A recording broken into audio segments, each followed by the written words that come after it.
หมอยสุงค่ะมื้อนี้เป็นวันที่31เดือนธันวาคมปี2026ในตอนแรกข่าวสายหมอหอมได้ออนเอาพี่น้องค่ะมาถ่อมด้วยข่าวเงาหลีเกี่ยวกับเลยลองป้ายไปหยะ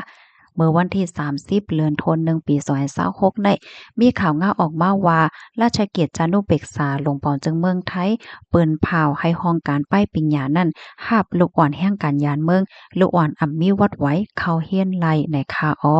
ในก็มีตีป่องความหมายว่าให้ห้องการป้ายปิญญากูตีๆ อันอยู่ปาไตห้องการลงป้ายปิญญาเมืองไทยนั่นหาบลูกอ่อนแห่งการยานเมืองลูกอ่อนอ่ำมีวัดไหวสังนั่นเขาเฮียนไหลจ้อมหนังระบบเปิงไม้โตจีจีกกแดนดีไม้โต13โตตอนตาลูกอ่อนอันมีวัดไว้ในนั่นค่ะในก็มันแค่มีติป่องความหมายว่าสร้างว่าลูกอ่อนอ่ำมีวัดไว้สังเสกว่าขึ้นเฮียนเพราะว่าไหนจึงเตนไลไม้โตจีกกไหนค่ะ มันเป็นไม้โตตอนตาลูกอ่อนเฮียนอันมีวัดไวสังในออเปิ้นก็เตเตรียมปันจีตั้งนาเส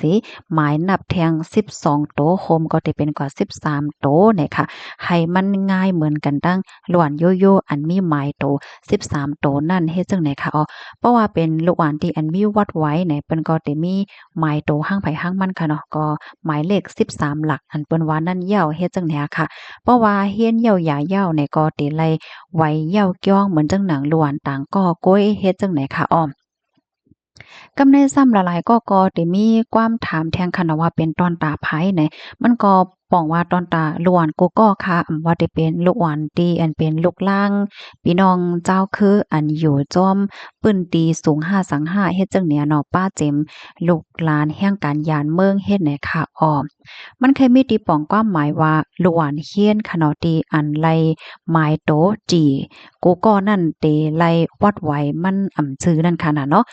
มังก้อเนี่ยก็เพราะว่าเปิ้นมาทัดถองด้วยไลสักเสหลักฐานมันว่าสังว่าเฮ็ดจังไหนหลวนมังก้อก็จังไลวัดไว้พื้นที่สูงกว่าเฮ็ดจังไหนก็มีก้วยกะว่าตอนตาหลวนมังก้อได้ก็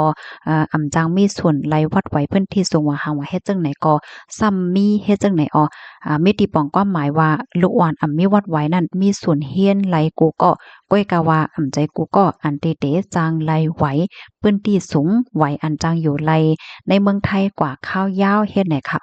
สอนเจ้าหนังว่ามีส่วนไรในตอนในป้อไหนจึงซ้ำเตเฮ็ดจังหือคาลานอหนังหือป้อเตจังมีวัดไว้ถูกแม่นนั่นไหนค่ะก็มีตั้งเลิกอยู่เนาะ1สังว่าอายุไปป้น18ปีป้อว่าไหนจึงในให้ลงเซ็นสายหมายจ้อมปอแม่เมื่อหลวงปองจึงเขาเปิดตื้อตั้งปันเฮ็ดวัดไว้ใหม่อันที่ห้องว่าโพสต์ติดตามในนั้นค่ะข้อที่2สังว่าอายุ18ปีขึ้นเนื้อเย้าเนี่ยก็ให้ลงเซ็นสายหมายเฮ็ดวัดไว้แห่งการมังก็ในกลางวันเปิ้นก็กว่าเหตุการณ์กลางค่ำเปิ้นก็กว่าเฮียนวันติดเปิ้นก็กว่าเฮียนตั้งไกกสนเฮ็ดจังไหนก็มีนั่นขนาดเนาะแห่งการยานเมืองอันจังเขาเฮียนในมันก็จังเขาเฮียนหลายมิ้วค่ะเนาะเพราะว่าเป็นลูกอ่อนก็กว่าเฮียนที่โรงเรียนเฮ็ดเนี่ยเนาะเพราะว่าเป็นก้นหลวงก็เปิ้นก็เฮียนเที่ยงที่โรงเรียนกลางค่ำ5อันเปิ้นเปิดปันคึกตอน5เปิ้นเปิดปันให้เฮียนโรงเรียนตั้งไก5และจังนั้นหลายค่ะที่3เนี่ยก็ย้อนวีซ่าลูกเฮียนเฮก็เฮียนหลายเฮ็ดจังได๋คะข้อมูลตอนในคาลิปยมาที่ห้องการข่าวมาติชนปยก็เป็นข้อแนะนำของทนายหนึ่งนะคะเนาะแนะนำและซับเลี้ยงนี้ลองตั้งหัวย่อยย่ำมันเฮ็ดจังไหนคะพี่น้องคะหับถอมเย่าหันถึงจังหือพองคอไหลตอนไหลตีแตกแรงไหนก็ต้องถามมาไหลไหนได้แต่ก็ค่ะเอามาปืนผ่าป่องแรงในปันป้อดอนตอนนึงก้อยไหนค่ะสังว่าพี่น้องค่ะใครโหดเทียงลองตั้งไล่หัวย่อยย่ำมันไหนก็จังหาข้อมูลเพิ่มเติมไหลเทียงไหนค่ะเนาะที่ของการ